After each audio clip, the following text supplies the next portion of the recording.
Price the lord, hallelujah. ದೇವರ ನಾಮಕ್ಕೆ ಸ್ತೋತ್ರವಾಗಲಿ. ಪ್ರಾರ್ಥನೆ ಮಾಡಿಕೊಳ್ಳೋಣ. ಸರ್ವ ಸೃಷ್ಟಿಕರ್ತನ ತಂದೆಯ ದೇವರೇ, ಮಗನ ದೇವರೇ, ಪರಿಶುದ್ಧಾತ್ಮನೇ, ನಿಮ್ಮ ನಾಮಕ್ಕೆ ಸ್ತೋತ್ರ ಸ್ವಾಮಿ. ಈ ದಿವಸ ಈ ಸಮಯವು ಕೂಡ ನಿಮ್ಮಿಂದ ನೇಮಕವಾದಂತಹ ದಿವಸ ಸಮಯವಾಗಿದೆ, ಅದಕ್ಕಾಗಿ ಸ್ತೋತ್ರ. ಈ ದಿವಸದ ಸಂದೇಶದ ಭಾಗವನ್ನು ಹೇರಳವಾಗಿ ಆಶೀರ್ವದಿಸಲಿ. ಇದನ್ನು ಕೇಳುತ್ತಿರುವ ನನ್ನ ಸಹೋದರರು ಕೂಡ ಚೆನ್ನಾಗಿ ಕೇಳಿ ವಾಕ್ಯವನ್ನು ಅರ್ಥ ಮಾಡಿಕೊಂಡು ಅದಕ್ಕೆ ವಿಧೇಯರಾಗಿ ಜೀವಿಸಿ ಅವರ ಮಕ್ಕಳನ್ನು ಅದೇ ಮಾರ್ಗದಲ್ಲಿ ನಡೆಸಿ ಅವರೆಲ್ಲರೂ ನಿಮ್ಮ ಚಿತ್ತಾನುಸಾರ ಯಾರ್ಯಾರಿಗೆ ಸಾಕ್ಷಿಗಳಾಗಬೇಕೋ ಆ ರೀತಿ ನೀವು ಮಾಡುವುದಕ್ಕಾಗಿ ಸ್ತೋತ್ರ. ಯೇಸುವಿನ ನಾಮದಲ್ಲಿ ಪ್ರಾರ್ಥಿಸಿದ್ದೇನೆ, ನಮ್ಮ ತಂದೆಯ ಆಮೆನ್. ಇದನ್ನು ಕೇಳುತ್ತಿರುವ ನನ್ನ ಸಹೋದರಿಯರೇ, ನಿಮಗೂ ಕೂಡ ನನ್ನ ಹೃದಯಪೂರ್ವಕವಾದಂಥ ನಮಸ್ಕಾರಗಳು. ದೇವರ ನಾಮಕ್ಕೆ ಸ್ತೋತ್ರವಾಗಲಿ. ಹಾಗೆ ಇವತ್ತಿನ ಸಂದೇಶವು ಕೂಡ ಇಂಥವರು ಪರಲೋಕ ಕಾಣುವುದಿಲ್ಲ ಭಾಗ 4. ಇಂಥವರು ಪರಲೋಕ ಕಾಣುವುದಿಲ್ಲ ಭಾಗ 4. ದೇವರ ನಾಮಕ್ಕೆ ಸ್ತೋತ್ರವಾಗಲಿ. ವಚನದ ಕಡೆಗೆ ಹೋಗೋಣ. ಯೆಶಾಯ 66:24. ಯೆಶಾಯ 66:24. ಅವರು ಆಚೆ ಹೋಗಿ ನನಗೆ ದ್ರೋಹ ಮಾಡಿದವರ ಹೆಣಗಳನ್ನು ನೋಡುವರು. ಅವುಗಳನ್ನು ಕಡಿಯುವ ಹುಳವು ಸಾಯುವುದಿಲ್ಲ, ಸುಡುವ ಬೆಂಕಿಯೂ ಆರುವುದಿಲ್ಲ. ಅವು ಲೋಕದವರಿಗೆಲ್ಲ ಅಸಹ್ಯವಾಗಿರುವುದು. ದೇವರ ನಮಗೆ ಸ್ತೋತ್ರವಾಗಲಿ. ನೋಡಿ, ದೇವರ ದರ್ಶನ ಕೊಟ್ಟ ಮೇಲೆ ದೇವರ ವಾಕ್ಯಕ್ಕೆ ವಿಧೇಯರಾಗಿ ಜೀವಿಸಿ ಪರಿಶುದ್ಧರಾಗಿ ಭೂಲೋಕದ ಜೀವನ ಅಂತ್ಯಗೊಳಿಸಿದವರು ಏನಾಗ್ತಾರೆ ನಡೆದು ಪುನರುತ್ಥಾನಗೊಳ್ಳುವಾಗ ಖಂಡಿತವಾಗಿ ದೇವರ ವಾಕ್ಯವನ್ನು ಅಸಡ್ಡೆ ಮಾಡಿದವರು, ದೇವರ ವಾಕ್ಯಕ್ಕೆ ವಿರುದ್ಧವಾಗಿ ನಡೆದವರು, ಯಾವ ಧರ್ಮವೇ ಆಗಲಿ ಯಾವ ಗ್ರಂಥವಾಗಲಿ ದೇವರೊಬ್ಬನೇ, ಎಲ್ಲ ಗ್ರಂಥಗಳು ಒಂದೇ, ಅಂಥವರು ನಾನಾ ರೀತಿ ಶಿಕ್ಷೆಯನ್ನು ಅನುಭವಿಸಬೇಕಾಗ್ತದೆ. ಭೂಲೋಕದಲ್ಲೆಲ್ಲ ಅವರ ಹೆಣಗಳು ತುಂಬಿರ್ತವೆ. ಹಾಗೆ ಪರಿಶುದ್ಧರಾದವರು ಏನಾಗ್ತದೆ, ಅಲ್ಲಿ ಪುನರುತ್ಥಾನಗೊಂಡ ಮೇಲೆ ಅವರ ಶವಗಳನ್ನು ಅಲ್ಲಿ ಅವರು ನೋಡುವರು. ಒಂದು. ಎರಡನೇದಾಗಿ, ಅಂಥವರು ಕೂಡ ಜೀವಿತ ಕಾಲದಲ್ಲಿ ಭೂಲೋಕದಲ್ಲಿ ಇರುವಾಗಲೇ ಮರಣ ಹೊಂದೋದಕ್ಕೆ ಮೊದಲೇ ಅವರ ಹೆಣಗಳನ್ನು ನೋಡುವರು ಎಂಬುದಾಗಿ ದೇವರ ನಾಮಕ್ಕೆ ಸ್ತೋತ್ರವಾಗಲಿ. ಇದು ಇಸ್ರೇಲರಲ್ಲಿ ಕೂಡ ನಡೆದ ಘಟನೆ. ದೇವರು ಮೋಶೆ ಮೂಲಕ ಅವರಿಗೆ ತಿಳಿಸಿದರು, ಮಾತು ಕೇಳಲಿಲ್ಲ, ಬಹಳ ಅದ್ಭುತ ಕಾರ್ಯಗಳನ್ನು ಮಾಡಿದ್ರು, ಕಡೆಗೆ ಬಹಳ ಶಿಕ್ಷೆಯನ್ನು ಅನುಭವಿಸಿದ್ರು. ಆಗ ದೇವರು ಯಾರ ಮೇಲೆ ಪ್ರೀತಿ ಇಟ್ಟಿದ್ದಾರೋ, ಯಾರನ್ನು ಆರಿಸಿಕೊಳ್ತಾರೋ ಅವರ ಹೆಣಗಳನ್ನು ನೋಡಿದರು ಎಂಬುದಾಗಿ ನಾವು ಸತ್ಯವೇದದಲ್ಲಿ ಇದನ್ನು ನಾವು ಓದಿಕೊಳ್ಳಬಹುದು. ದೇವರ ನಾಮಕ್ಕೆ ಸ್ತೋತ್ರವಾಗಲಿ. ಹಾಗೆ ಬಹಳ ಕಡೆಗೆ ನ್ಯಾಯ ತೀರ್ಪಿನ ದಿವಸ ಮಾತು ಕೇಳದವರು ಏನಾಗ್ತಾರೆ, ಪರಲೋಕಕ್ಕೆ ಹೋಗೋದವರು, ಅವರಿಗೆ ಸರಿಯಾದ ಶಿಕ್ಷೆ, ನರಕದಲ್ಲಿ ಬಹಳ ಶಿಕ್ಷೆಯನ್ನು ಅನುಭವಿಸಬೇಕಾಗ್ತದೆ ಎಂಬುದಾಗಿದೆ. ಇದೇ ಹೊಸ ಒಡಂಬಡಿಕೆಯಲ್ಲಿ ಕೂಡ ಮಾರ್ಕ 9ನೇ ಅಧ್ಯಾಯ 48ನೇ ವಚನದಲ್ಲಿ ಅಲ್ಲಿ ಕೂಡ ನಾವು ಕಾಣಬಹುದು. ದೇವರ ನಾಮಕ್ಕೆ ಸ್ತೋತ್ರವಾಗಲಿ. ಅದು ನನ್ನ ಸಹೋದರಿಯರೇ, ದೇವರು ನಮ್ಮನ್ನು ಆರಿಸಿಕೊಂಡ ಮೇಲೆ ಯಾವುದೇ ಗ್ರಂಥ ಇರ್ಬೋದು, ಯಾವುದೇ ಧರ್ಮ ಇರ್ಬೋದು, ಯಾವುದೇ ಜನಾಂಗ ಇರ್ಬೋದು, ದೇವರು ನಮಗೆ ತಿಳಿಯಪಡಿಸಿದ ಮೇಲೆ ನಾವು ದೇವರ ವಾಕ್ಯಕ್ಕೆ ವಿಧೇಯರಾಗಿ ಜೀವಿಸಿ ಪರಿಶುದ್ಧರಾಗಿ ಭೂಲೋಕದ ಜೀವನ ಅಂತ್ಯಗೊಳ್ಳಬೇಕಾಗಿದೆ. ಇಲ್ಲದೆ ಹೋದರೆ ಪರಲೋಕ ಕಾಣಲು ಸಾಧ್ಯವೇ ಇಲ್ಲ. ಈ ಭೂಲೋಕದಲ್ಲಿ ಕೂಡ ಶಾಂತಿ ಸಮಾಧಾನವನ್ನು ಪಡೆದುಕೊಳ್ಳಲು ಸಾಧ್ಯವಿಲ್ಲ. ಇವತ್ತು ಅನೇಕರು ದೇವರ ಗ್ರಂಥಗಳನ್ನ ಓದಿ ತಿಳಿದುಕೊಂಡು ವಾಕ್ಯಕ್ಕೆ ಅವಿಧೇಯರಾಗಿ ಇವತ್ತು ಜೀವಿಸ್ತಾ ಇದ್ದಾರೆ. ನಾನಾ ರೀತಿ ಕಷ್ಟ, ಸಂಕಟ, ದುಃಖಗಳನ್ನು ಅನುಭವಿಸ್ತಾ ಇದ್ದಾರೆ. ಮಾತು ಹೇಳಿದ್ರು ಕೂಡ ಕೇಳೋದಿಲ್ಲ. ಬದಲಾಗಿ ಒಳ್ಳೆಯದನ್ನು ಹೇಳಿದರೆ ತಿರುಗಿ ನಮ್ಮ ಮೇಲೆ ತಿರುಗಿ ಬೀಳ್ತಾರೆ. ಅದಕ್ಕೆ ಯೇಸುವಿನ ಮಾತನ್ನು ಹೇಳಿದ್ದಾರೆ, ಮುತ್ತುಗಳನ್ನು ಹಂದಿಗಳ ಮುಂದೆಯೂ ನಾಯಿಗಳ ಮುಂದೆಯೂ ಚೆಲ್ಲಬೇಡಿರಿ ಎಂಬುದಾಗಿ. ಹೌದು, ಇದನ್ನು ಕೂಡ ಇದು ಭಗವದ್ಗೀತೆಯಲ್ಲಿ ಕೂಡ ಬರೆಯಲ್ಪಟ್ಟಿದೆ, ಕುರಾನಲ್ಲಿ ಕೂಡ ಈ ವಿಷಯಗಳು ಬರೆಯಲ್ಪಟ್ಟಿವೆ, ವೇದಗಳಲ್ಲಿ ಕೂಡ ಇದು ಬರೆಯಲ್ಪಟ್ಟಿದೆ. ಆದ್ದರಿಂದ ಬಹಳ ಎಚ್ಚರವಾಗಿರಬೇಕು. ನಾವು ಇತರರ ಹಾಗೆ ಆಗಬಾರದು. ಮುಂದಿನ ವಚನಗಳಿಗೆ ಹೋಗೋಣ. ದೇವರ ನಾಮಕ್ಕೆ ಸ್ತೋತ್ರವಾಗಲಿ. ಮತ್ತಾಯ 3ನೇ ಅಧ್ಯಾಯ 10ನೇ ವಚನ. ಮತ್ತಾಯ 3:10. ಈಗಲೇ ಮರಗಳ ಬೇರಿಗೆ ಕೊಡಲಿ ಹಾಕಿದೆ, ಒಳ್ಳೆ ಫಲವನ್ನು ಕೊಡದ ಪ್ರತಿಯೊಂದು ಮರವನ್ನು ಕಡಿದು ಬೆಂಕಿಗೆ ಹಾಕುವರು. ದೇವರ ನಾಮಕ್ಕೆ ಸ್ತೋತ್ರವಾಗಲಿ. ಸ್ಥಾನಿಕ ಯೋಹಾನ ಮುಖಾಂತರ ಇವತ್ತು ಜೋರ್ಡನ್ ನದಿಯ ಬದಿಯಲ್ಲಿ ಯಹೂದ್ಯರು ದೀಕ್ಷಾಸ್ಥಾನ ಬರುವಾಗ ಅವರನ್ನು ಎಚ್ಚರಿಸ್ತಾ ಇದ್ದಾನೆ ಯೋಹಾನ.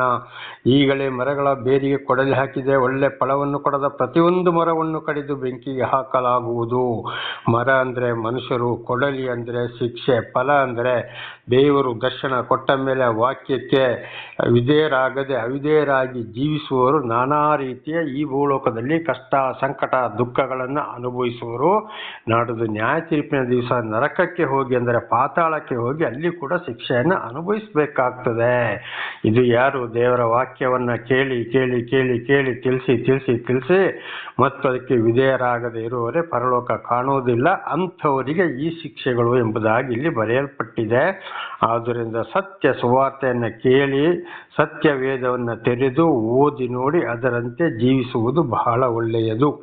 ಅದರಲ್ಲೇ ಮತ್ತಾಯ 3:12 ಓದುವಾಗ, ಆತನು ಮೊರವನ್ನು ಕೈಯಲ್ಲಿ ಹಿಡಿದಿದ್ದಾನೆ, ತನ್ನ ಕಣದಲ್ಲಿಯ ರಾಶಿಯನ್ನು ತೂರಿ ಹಸನು ಮಾಡಿ ತನ್ನ ಗೋಧಿಯನ್ನು ಕಣಜದಲ್ಲಿ ತುಂಬಿಕೊಂಡು ಹೊಟ್ಟನ್ನು ಆರದ ಬೆಂಕಿಯಲ್ಲಿ ಸುಟ್ಟು ಬಿಡುವನು ಎಂದು ಹೇಳಿದನು. ಆತನಂದ್ರೆ ಯಾರು? ದೇವರು. ಅಂದರೆ ಖಂಡಿತ ದೇವರು ಏನು ಮಾಡ್ತಾನೆ? ನ್ಯಾಯ ತೀರ್ಪಿನ ದಿವಸ ಇದು ನ್ಯಾಯ ತೀರ್ಪಿನ ದಿವಸ ಬರುವಂಥ ವಿಷಯವಾಗಿದೆ. ಮರವನ್ನು ಕೈಯಲ್ಲಿ ಹಿಡಿದಿದ್ದಾನೆ ಅಂದರೆ ಇವತ್ತು ರೈತನು ಕಾಳನ್ನು ತೂರುವಾಗ ಮರದಲ್ಲಿ ತೂರ್ತಾನೆ, ಗಟ್ಟಿ ಕಾಳು ಏನಾಗ್ತದೆ ಅವರ ಹತ್ತಿರನೇ ಬೀಳ್ತದೆ, ಧೂಳು ಅದರಿಂದ ದೂರ ಹೋಗಿ ಬೀಳ್ತದೆ. ಆಗ ರೈತನು ಏನು ಮಾಡ್ತಾರೆ? ಈ ಧೂಳು ಮತ್ತು ಜಲ್ಲು ಕಾಳನ್ನು ಹೊಟ್ಟನ್ನು ಅದು ಯಾವ ಪ್ರಯೋಜನಕ್ಕೆ ಬರುವುದಿಲ್ಲ, ಬೆಂಕಿಯಲ್ಲಿ ಸುಟ್ಟು ಹಾಕ್ತಾನೆ. ಈ ಗಟ್ಟಿ ಕಾಳನ್ನು ಮಾತ್ರ ಕಣಜದಲ್ಲಿ ತುಂಬಿಡ್ತಾನೆ, ಇದು ನಮಗೆ ಬೇಕು, ಇದೇ ಒಳ್ಳೆ ಕಾಳು ಎಂಬುದಾಗಿ.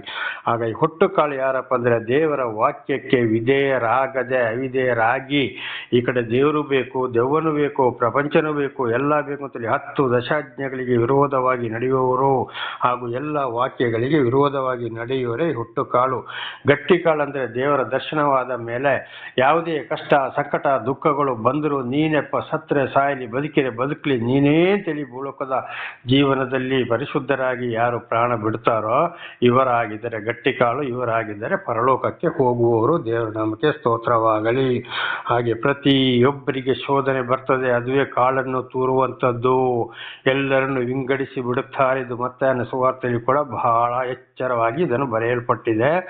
ಆದುದರಿಂದ ಖಂಡಿತವಾಗಿ ನಾವು ದೇವರ ವಾಕ್ಯಕ್ಕೆ ವಿಧೇಯರಾಗಿ ಪರಲೋಕವನ್ನು ಸಂಪಾದನೆ ಮಾಡಿಯೇ ನಾವು ಭೂಲೋಕದ ಜೀವನವನ್ನು ಅಂತ್ಯಗೊಳಿಸಲು ಪ್ರಯತ್ನ ಮಾಡಬೇಕು. ಇಲ್ಲಾಂದರೆ ಖಂಡಿತವಾಗಿಯೂ ಈ ಸುಳ್ಳು ಬೋಧಕರ ಯಾಜಕರುಗಳು ಪಾಸ್ಟರ್ಗಳು ಫಾದರ್ಗಳು ಗುರೂಜಿಗಳು ಸ್ವಾಮೀಜಿಗಳು ಪಾಸ್ಟರ್ಗಳು ಅಂತ ಹೇಳಿಕೊಂಡು ನಾನಾ ರೀತಿಯ ಜನಗಳು ಇದ್ದಾರೆ. ಖಂಡಿತವಾಗಿಯೂ ಮಾತನ್ನೆಲ್ಲ ಕೇಳಕ್ಕೆ ಹೋದರೆ ಖಂಡಿತವಾಗಿ ಪರಲೋಕದ ಹೊರ ಇರಬೇಕಾಗ್ತದೆ. ಬಹಳ ಎಚ್ಚರವಾಗಿರಬೇಕು. ದೇವರ ನಾಮಕ್ಕೆ ಸ್ತೋತ್ರವಾಗಲಿ. ಹಾಲೆಲೂಯಾ. ಹಾಗೆ ಮುಂದಿನ ವಚನಗಳಿಗೂ ಹೋಗೋಣ. ಮತ್ತಾಯ 13:50. ಮತ್ತಾಯ 13:50 ಅಲ್ಲಿ ಅವರನ್ನು ಅಲ್ಲಿ ಗೋಳಾಟವು ಕಟಕಟನೆ ಹಲ್ಲು ಕಡಿಯುವವು ಇರುವುದು. ಅಲ್ಲಿ ಗೋಳಾಟವು ಕಟಕಟನೆ ಹಲ್ಲು ಕಡಿಯು ಇರುವುದು ಎಲ್ಲಿ? ಇದು ನ್ಯಾಯ ತೀರ್ಪಿನ ದಿವಸ ನರಕದಲ್ಲಿ. 47ರಿಂದ 50ರವರೆಗೆ ನೋಡುವಾಗ, ಮತ್ತಾಯ 13:47ರಿಂದ 50ರವರೆಗೆ ನೋಡುವಾಗ ಅಲ್ಲಿ ಪರಲೋಕ ರಾಜ್ಯವು ಒಂದು ಮೀನಿನ ಬೆಳೆಗೆ ಹೋಲಿಕೆಯಾಗಿದೆ. ಬೆಸ್ತರಿಗೆ ಏನು ಮಾಡ್ತಾರೆ? ಮೀನು ಹಿಡಿಯೋಕ್ಕೆ ಬಲೆ ಹಾಕ್ತಾರೆ, ಅದರಲ್ಲಿ ತುಂಬ ಮೀನುಗಳು ಇರ್ತವೆ, ಅದನ್ನು ಇಳಿದು ದಡಕ್ಕೆ ತರ್ತಾರೆ. ದಡ ತಂದಾಗ ಅವರಿಗೆ ಬೇಕಾದ ಮೀನುಗಳನ್ನು ಮಾತ್ರ ಅವರು ತೆಗೆದು ಪುಟ್ಟಿಗೆ ಹಾಕೊಳ್ತಾರೆ, ಬೇಡದ್ದನ್ನು ಅಲ್ಲಿ ಆ ಕಡೆಗೆ ಎಸೀತಾರೆ. ಆಗ ಎಸಿತಾರೆ. ಅದೇ ರೀತಿ ನಡೆದು ನ್ಯಾಯ ತೀರ್ಪಿನ ದಿವಸ ಕೂಡ ಖಂಡಿತವಾಗಿ ಏನು ಮಾಡ್ತಾರೆ? ದೇವರ ವಾಕ್ಯಕ್ಕೆ ವಿಧೇಯರಾಗಿ ಜೀವಿಸಿ ಯಾರು ಪರಿಶುದ್ಧರಾಗಿ ಭೂಲೋಕದ ಜೀವನವನ್ನು ಅಂತ್ಯಗೊಳಿಸ್ತಾರೋ ಅವರು ಖಂಡಿತವಾಗಿ ಪುಟ್ಟಿಗಳಿದ್ದ ಮೀನುಗಳನ್ನು ಬೆಸ್ತರು ತಗೊಂಡು ಹಾಗೆ ಅವರೇ ಪರಲೋಕವನ್ನು ಸೇರುವವರಾಗಿದ್ದಾರೆ. ಬೇಡದ ಮೀನನ್ನು ಹೊರಗೆ ಎಸೆಯುವುದಂದರೆ ಯಾರು ವಾಕ್ಯಕ್ಕೆ ವಿಧೇಯರಾಗಿರುವುದಿಲ್ಲೋ ಅವಧಿಯರಾಗಿ ನಡೀತಾರ, ಲೋಕವೂ ಬೇಕು ಪ್ರಪಂಚವೂ ಬೇಕು ಎಲ್ಲವೂ ಬೇಕು ಅಂತ ಹೇಳ್ಕೊಂಡು ಅದೇ ರೀತಿ ಯಾರು ಬೋಧನೆ ಮಾಡ್ತಾರೋ, ಇವತ್ತು ಸತ್ಯವೇದದಲ್ಲಿ ಅಥವಾ ಯಾವುದೇ ಬೈಬಲ್ ಇರ್ಬೋದು, ಯಾವ ವೇದಗಳಿರ್ಬೋದು, ಕುರಾನ್ ಇರ್ಬೋದು, ಭಗವದ್ಗೀತೆ ಇರ್ಬೋದು, ಯಾವುದೇ ಇರ್ಬೋದು, ಇದ್ದಿದ್ದನ್ನ ಇದ್ದ ಹಾಗೆ ಬೋಧಿಸದೆ ಸುಳ್ಳು ಸುಳ್ಳು ಬೋಧನೆ ಮಾಡೋರು, ಅದನ್ನು ಕೇಳಿದವರು ಅಥವಾ ಅದನ್ನು ತಿಳಿಯಪಡಿಸಿದಾಗ ಅದನ್ನು ಕೂಡ ಕೇಳದವರು, ಈ ಸುಳ್ಳನ್ನೇ ಯಾರು ಹಿಂಬಾಲಿಸ್ತಾರೋ ಇವರಾಗಿದ್ದಾರೆ ಈ ಬಳೆಯಿಂದ ಹೊರ ಬಿಸಾಡಲ್ಪಟ್ಟ ಮೀನುಗಳು. ಅಂದರೆ ಬಹಳ ಶಿಕ್ಷೆಯನ್ನು ಅನುಭವಿಸಬೇಕಾಗ್ತದೆ. ಅದಕ್ಕೆ 50ನೇ ವಚನೆಯಲ್ಲಿ ಅಲ್ಲಿ ಗೋಳಾಟವು ಕಟಕಟನೆ ಹಲ್ಲು ಕಡಿಯೋಣವು ಇರುವುದು. ಅದು ಎಲ್ಲಿ? ನರಕದಲ್ಲಿ. ಅವತ್ತು ಅಯ್ಯೋ ನಾನು ಮಾತು ಕೇಳಿಲ್ಲ, ಉಪದೇಶಕರ ಸತ್ಯ ಸುವಾರ್ತೆಯನ್ನು ಇವರನ್ನ ಕೇಳಿ ನಾನು ಮೋಸ ಹೋದೇನಲ್ಲಪ್ಪ ಅಂತೇಳಿ ಅಲ್ಲಿ ಯೋಚನೆ ಬರ್ತದಂತೆ. ಆಗ ಏನು ಮಾಡೋಕ್ಕೂ ಆಗುವುದಿಲ್ಲ, ಅಲ್ಲಿಂದ ತಪ್ಪಿಸಿಕೊಂಡು ಬರೋಕ್ಕೂ ಆಗುವುದಿಲ್ಲ, ಅಲ್ಲಿ ಶಾಂತಿ ಸಮಾಧಾನವೂ ಇಲ್ಲ, ಶಿಕ್ಷೆಯನ್ನು ಅನುಭವಿಸಲೇಬೇಕಾಗ್ತದೆ. ಇದು ಪರಲೋಕ ಸೇರದವರ ಒಂದು ವಿಚಾರವಾಗಿದೆ. ಆದ್ದರಿಂದ ಬಹಳ ಎಚ್ಚರವಾಗಿರಬೇಕು. ಮುಂದಿನ ವಚನಗಳಿಗೂ ಹೋಗೋಣ. ದೇವರ ನಾಮಕ್ಕೆ ಸ್ತೋತ್ರವಾಗಲಿ. ಪ್ರಕಟಣೆ 21:8. ಪ್ರಕಟಣೆ 21:8. ಆದರೆ ಹೇಡಿಗಳು, ನಂಬಿಕೆಯಿಲ್ಲದವರು, ಅಸಹ್ಯವಾದದಲ್ಲಿ ಸೇರಿದವರು, ಕೊಲೆಗಾರರು, ಜಾರರು, ಮಾಟಗಾರರು, ವಿಗ್ರಹಾರಾಧಕರು, ಎಲ್ಲ ಸುಳ್ಳುಗಾರರು, ಇವರಿಗೆ ಸಿಕ್ಕುವ ಪಾಲು ಬೆಂಕಿ ಗಂಧಕಗಳಿರುವ ಕೆರೆಯೇ, ಅದು ಎರಡನೇ ಮರಣ ಎಂದು ನನಗೆ ಹೇಳಿದ ನುಡಿದು ಫುಲ್ಲು 10 ಆಜ್ಞೆಗಳಿಗೆ ವಿರುದ್ಧವಾಗಿದೆ. ದೇವರ ನಾಮಕ್ಕೆ ಸ್ತೋತ್ರಗಳು. ಇದೆಲ್ಲ ಸೈತಾನನ ಕಾರ್ಯಗಳು. ಇಂಥವರೆಲ್ಲ ಏನಾಗ್ತಾರಂತೆ? ಆದರೆ ಹೇಡಿಗಳು, ನಂಬಿಕೆ ಇಲ್ಲದವರು, ಅಸಹ್ಯವಾದದಲ್ಲಿ ಸೇರಿದವರು, ಕೊಲೆಗಾರರು, ಜಾರರು, ಮಾಟಗಾರರು, ವಿಗ್ರಹಾರಾಧಕರು, ಎಲ್ಲ ಸುಳ್ಳುಗಾರರು, ಸಣ್ಣ ಸುಳ್ಳಾಗಲಿ ಯಾರ್ಯಾರು ಸುಳ್ಳು ಬೋಧನೆ ಮಾಡೋರು, ಸುಳ್ಳನ್ನು ಕೇಳುವವರು, ಅಕಸ್ಮಾತ್ ಸತ್ಯವನ್ನು ತಿಳಿಸಿದಾಗಲೂ ಕೂಡ ಸತ್ಯವನ್ನು ಕೇಳದೆ ಹಿಂಬಾಲಿಸದೆ ಸುಳ್ಳನ್ನು ಕೇಳಿ ಹಿಂಬಾಲಿಸುವವರು, ಸಣ್ಣ ಸುಳ್ಳಾಗಲಿ ದೊಡ್ಡ ಸುಳ್ಳಾಗಲಿ ಎಲ್ಲ ಸುಳ್ಳುಗಾರರು, ಇವರಿಗೆ ಸಿಕ್ಕುವ ಪಾಲು ಬೆಂಕಿ ಗಂಧಕಗಳಿರುವ ಕೆರೆಯೇ, ಅದು ಎರಡನೆಯ ಮರಣ. ಒಂದನೇ ಮರಣ ನಾನಾ ಥರದ ಕಷ್ಟ ಸಂಕಟ ದುಃಖಗಳಲ್ಲಿ ಸಾಯುವಂಥದ್ದು ಈ ಭೂಲೋಕ. ಎರಡನೇ ಮರ ಪಾತಾಳದಲ್ಲಿ. ಯೆಶಾಯ 66:24, ಮಾರ್ಕ 9:48 ಓದಿದ ಹಾಗೆ ಸುಡುವ ಬೆಂಕಿ ಆರುವುದಿಲ್ಲ, ಕಡಿಯುವ ಹುಳ ಸಾಯುವುದಿಲ್ಲ. ಈಗಾಗಲೇ ತಿಳ್ಕೊಂಡಿದ್ದೇವೆ. ಮತ್ತಾಯ 13:50 ಗೋಳಾಟವು, ಕಟಕಟನೆ, ಹಲ್ಲು ಕಡಿಯ ನೋವು ಇರುವುದು, ಭಯಂಕರ ಶಿಕ್ಷೆಯನ್ನು ಅನುಭವಿಸಬೇಕಾಗ್ತಾನೆ. ಸಹೋದರ ಸಹೋದರಿಯರು, ಯಾರಂದ್ರೆ ಪರಲೋಕ ರಾಜ್ಯಕ್ಕೆ ದೂರವಾದವರು. ಆದ್ದರಿಂದ ಬಹಳ ಎಚ್ಚರವಾಗಿರಬೇಕು. ಅದಕ್ಕೆ ವಿಧೇಯರಾಗಿ ನಾವು ಜೀವಿಸಿಕೊಳ್ಳಬೇಕು. ಪರಿಶುದ್ಧರಾಗಿ ಭೂಲೋಕದ ಜೀವನವನ್ನು ಅಂತ್ಯಗೊಳಿಸಲು ನಾವು ಪ್ರಯತ್ನ ಮಾಡಬೇಕು. ಈಗ ಪ್ರಕಟಣೆ 22:10-15 ಓದಿಕೊಳ್ಳೋಣ. ಇದಲ್ಲದೆ ಅವನು ನನಗೆ, ಈ ಪುಸ್ತಕದಲ್ಲಿರುವ ಪ್ರವಾದನ ವಾಕ್ಯಗಳನ್ನು ಗುಪ್ತವಾಗಿಡಬೇಡ, ಇವುಗಳು ನೆರವೇರುವ ಸಮಯಗಳು ಸಮೀಪವಾಗಿವೆ. ಅನ್ಯಾಯ ಮಾಡುವವನು ಇನ್ನೂ ಅನ್ಯಾಯ ಮಾಡಲಿ, ಮೈಲಿಗೆಯಾದವನು ತನ್ನನ್ನು ಇನ್ನೂ ಮೈಲಿಗೆ ಮಾಡಿಕೊಳ್ಳಲಿ, ನೀತಿವಂತನು ಇನ್ನೂ ನೀತಿಯನ್ನು ಅನುಸರಿಸಲಿ, ಪವಿತ್ರನು ತನ್ನನ್ನು ಇನ್ನೂ ಪವಿತ್ರ ಮಾಡಿಕೊಳ್ಳಲಿ. ಇಗೋ, ಬೇಗನೆ ಬರುತ್ತೇನೆ. ನಾನು ಪ್ರತಿಯೊಬ್ಬನಿಗೆ ಅವನವನ ನಡತೆಯ ಪ್ರಕಾರ ಕೊಡತಕ್ಕ ಪ್ರತಿಫಲವು ನನ್ನ ಕೈಯಲ್ಲಿದೆ. ನಾನೇ ಆದಿಯು ಅಂತ್ಯವೂ, ಮೊದಲನೆಯವನು ಕಡೆಯವನು, ಪ್ರಾರಂಭವು ಸಮಾಪ್ತಿಯೂ ಆಗಿದ್ದೇನೆ. ತಮ್ಮ ನಿಲುವಂಗಿಗಳನ್ನು ತೊಳಕೊಂಡವರು ಧನ್ಯರು, ಅವರಿಗೆ ಜೀವವೃಕ್ಷದ ಹಕ್ಕು ಇರುವುದು. ಅವರು ಬಾಗಿಲುಗಳಿಂದ ಪಟ್ಟಣದೊಳಗೆ ಸೇರುವರು. ನಾಯಿಗಳಂತಿರುವ ಮಾಟಗಾರರು, ಜಾರರು, ಕೊಲೆಗಾರರು, ವಿಗ್ರಹಾರಾಧಕರು, ಸುಳ್ಳಾದುದನ್ನು ಪ್ರೀತಿಸಿ ನಡೆಸುವವರೆಲ್ಲರೂ ಹೊರಗಿರುವರು ಎಂದು ಹೇಳಿದರು. ನಾಯಿಗಳಂತಿರುವವರು ಅಂಥವರನ್ನ ದೇವರು ಏನು ಮಾಡಿದ್ದಾರೆ? ಯೇ ಸ್ವಾಮಿ, ಈ ದೇವರ ವಾಕ್ಯಕ್ಕೆ ಅವಿಧೇಯರಾದವರು, ಸುಳ್ಳು ಬೋಧನೆ ಮಾಡೋರು, ಸುಳ್ಳನ್ನು ಹಿಂಬಾಲಿಸೋರು ಮತ್ತು ದೇವರು ದರ್ಶನ ಕೊಟ್ಟ ಮೇಲೆ ದೇವರನ್ನು ಅರಿತುಕೊಂಡು ಪ್ರಾಪಂಚಿಕದಲ್ಲಿ ಹೋಗೋರು, 10 ಆಜ್ಞೆಗಳಿಗೆ ವಿರೋಧವಾಗಿ ನಡೆಯುವರು ಹಾಗೂ ಎಲ್ಲ ವಾಕ್ಯಗಳಿಗೆ ವಿರುದ್ಧವಾಗಿ ನಡೆಯೋರು, ಮೋಸ, ದಗ, ಅನ್ಯಾಯ, ವಿಗ್ರಹಧನೆ, ಮಾಟ, ಮಾಯ, ಮಂತ್ರ, ಕೊಡುಕುತನ, ವ್ಯಭಿಚಾರ, ಸುಳ್ಳು ಹೇಳೋದು, ಇನ್ನೊಬ್ಬರ ಆಸ್ತಿ ಪಾಸ್ತಿಗೆ ಆಸೆ ಪಡುವಂಥದ್ದು, ನಾನಾ ರೀತಿಯಲ್ಲಿ ಅನ್ಯಾಯದಲ್ಲಿ ಹಣ ಸಂಪಾದನೆ ಮಾಡುವಂಥದ್ದು, ನಾನಾ ರೀತಿ ಇವರೆಲ್ಲರನ್ನ ದೇವರು ಏನು ಮಾಡಿದ್ದಾರೆ? ನಾಯಿಗಳಂತಿರುವವರು ನಾಯಿಗಳಿಗೆ ಹೋಲಿಸಿದ್ದಾರೆ. ದೇವರ ನಾಮಕ್ಕೆ ಸ್ತೋತ್ರವಾಗಲಿ. ಹಲ್ಲೆಲೂಯಾ. ಹಾಗಿಲ್ಲಿ ಏನಾಗಿದೆ ನೋಡಿ, 10ನೇ ವಚನ, ಈ ಪುಸ್ತಕದಲ್ಲಿ ಇರುವ ಪ್ರವಾದನ ವಾಕ್ಯವನ್ನು ಗುಪ್ತವಾಗಿಡಬೇಡ, ಇವು ನೆರವೇರುವ ಸಮಯವಾಗಿದೆ. ಇದನ್ನು ಗುಪ್ತವಾಗಿಟ್ಟು ಇಲ್ಲದನ್ನ ಇದ್ದಾಗೆ, ಇದ್ದಿದ್ದನ್ನ ಇಲ್ಲದ ಹಾಗೆ ಬೋಧಿಸುವವರು ಇವತ್ತು ನಾನು ಪಾಸ್ಟರ್ಗಳು, ನಾನು ಗುರೂಜಿ, ನಾನು ಸ್ವಾಮೀಜಿ, ನಾನು ಪಾಸ್ಟರ್, ನಾನು ರೆವರೆಂಡು, ನಾನು ಪಾಸ್ಟರ್ ಅಂತ ಹೇಳ್ಕೊಂಡು ಇವತ್ತು ಸುಳ್ಳು ಬೋಧನೆ ಮಾಡಿ ಹಣ ಸಂಪಾದನೆಗಾಗಿದ್ದಾರೆ. ಇದನ್ನು ಗುಪ್ತವಾಗಿಡಬೇಡ. ಖಂಡಿತವಾಗಿ ಇವತ್ತು ಇದನ್ನು ಯಾರು ಗುಪ್ತವಾಗಿ ಇಟ್ಟರೋ, ಇಲ್ಲದನ್ನ ಸುಳ್ಳು ಹಾಗೆ ಜನಗಳನ್ನು ಮೆಚ್ಚಿಸ್ಲಿಕ್ಕೋಸ್ಕರ ಪ್ರಯತ್ನ ಮಾಡ್ತಾರ, ಇವರೆಲ್ಲರೂ ಪರಲೋಕದ ಹೊರಗಡೆ ನಾಯಿಗಳಂತೆ ಬಿದ್ದಿರ್ತಾರೆ. ಅಂತಂದ್ರೆ ಈ ಭೂಲೋಕದಲ್ಲಿ ಖಂಡಿತವಾಗಿ ಇವರಿಗೆ ಹತ್ತಿರ ಹೋಗ್ಲಿಕ್ಕೆ ಆಗುವುದೇ ಇಲ್ಲ. ಅದಕ್ಕೆ ಮೈಲಿಗೆ ಅನ್ಯಾಯ ಮಾಡೋನು ಇನ್ನೂ ಅನ್ಯಾಯ ಮಾಡ್ತಲೇ ಇರಲಿ, ಹೊಳಸಾದವನು ಇನ್ನೂ ಹೊಳಸು ಮಾಡ್ತಲೇ ಇರಲಿ. ಆದರೆ ಯಾರು ತನ್ನನ್ನು ಶುದ್ಧೀಕರಿಸಿಕೊಳ್ತಾನ, ಪವಿತ್ರ ಮಾಡಿಕೊಳ್ತಾನ, ಅವನು ಇನ್ನೂ ಹೆಚ್ಚಾಗಿ ಮಾಡಿಕೊಳ್ಳಲಿ. ಅಂದ್ರೆ ಪರಲೋಕಕ್ಕೆ. ದೇವರ ನಾಮಕ್ಕೆ ಸ್ತೋತ್ರವಾಗಲಿ. ಹಾಗೆ ಸುಳ್ಳುಗಳನ್ನು ಕಂಡು ಹಿಡಿದು ಕೆಟ್ಟದನ್ನ, ದೇವರ ವಾಕ್ಯಕ್ಕೆ ವಿರುದ್ಧವಾಗಿ ನಡೆಯವರನ್ನ, ಮಾತಾಡೋರನ್ನ ನಾವು ಏನು ಮಾಡಬೇಕು? ಅವರನ್ನ ಬಿಟ್ಟು ನಾವು ಜೀವಿಸಬೇಕಾಗಿದೆ. ನಾವು ನಮ್ಮನ್ನೇ ಶುದ್ಧ ಮಾಡಿಕೊಳ್ಳಬೇಕಾಗಿದೆ. ಇಲ್ಲದೆ ಅಂಥವರ ಸವಾಸ ಮಾಡಿಕೊಂಡು ಹೋದರೆ ಖಂಡಿತವಾಗಿ ಅವರಂತೂ ಪರಲೋಕ ಹೋಗುವುದಿಲ್ಲ, ಹೋಗೋರಿಗೂ ದಾರಿಯನ್ನು ಮುಚ್ಚಿಬಿಟ್ಟಿದ್ದಾರೆ ಎಂಬುದಾಗಿ ಮತ್ತಾಯ 23ನೇ ಅಧ್ಯಾಯದಲ್ಲಿ ನಾವು ಸ್ಪಷ್ಟವಾಗಿ ಇದನ್ನು ಓದಬಹುದು. ನನ್ನ ಸಹೋದರ ಸಹೋದರಿಯರೇ, ಆದ್ದರಿಂದ ಚೆನ್ನಾಗಿ ವಾಕ್ಯವನ್ನು ಕೇಳಿ ಸತ್ಯವೇದವನ್ನು ತೆರೆದು ಓದಿ ಅರ್ಥ ಮಾಡಿಕೊಂಡು ಖಂಡಿತವಾಗಿ ಅದರಂತೆ ಜೀವಿಸಲು ಪ್ರಯತ್ನ ಮಾಡಬೇಕು. ಸತ್ಯ ಸುವಾರ್ತೆ ಕೆಲವರಿಗೆ ಸಹಿಸಿಕೊಳ್ಳಲು ಸಾಧ್ಯವಿಲ್ಲ, ಅದು ಸುಡುವ ಬೆಂಕಿ ಹಾಗೆ ಆಗಿದೆ. ಆದ್ದರಿಂದಂತೆ ಸತ್ಯ ಸುವಾರ್ತೆಯನ್ನು ಸಾರುವಂಥವ್ರು ಇವತ್ತು ಅಂಥವ್ರನ್ನ ಯಾರು ಇವತ್ತು ಏನು ಮಾಡ್ತಾರೆ, ಬಹಳ ಒಂದು ಪ್ರೀತಿ ಮಾಡುವಂಥದ್ದೇ ಇಲ್ಲ, ಅವರನ್ನು ಹಿಂಬಾಲಿಸುವುದು ಕೂಡ ಇಲ್ಲ. ಕಾರಣ ಅದು ಚೆನ್ನಾಗಿ ಚುಚ್ಚುತ್ತಾ ಇದೆ ಅಲ್ಲಿ. ಅದು ಏನು ಮಾಡ್ತದೆ, ಪರಲೋಕದ ಕಡೆಗೆ ನಡೆಸ್ತದೆ.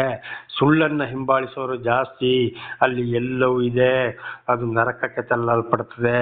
ಆದ್ದರಿಂದ ಬಹಳ ಎಚ್ಚರ, ಸತ್ಯ ಸುವಾರ್ತೆಯನ್ನು ಕೇಳಿ ವಾಕ್ಯವನ್ನು ತಿಳಿದು ಸತ್ಯವೇದವನ್ನು ತೆರೆದು ಓದಿ ಅರ್ಥ ಮಾಡಿಕೊಂಡು ದೇವರನ್ನು ಹಿಂಬಾಲಿಸಲಿ.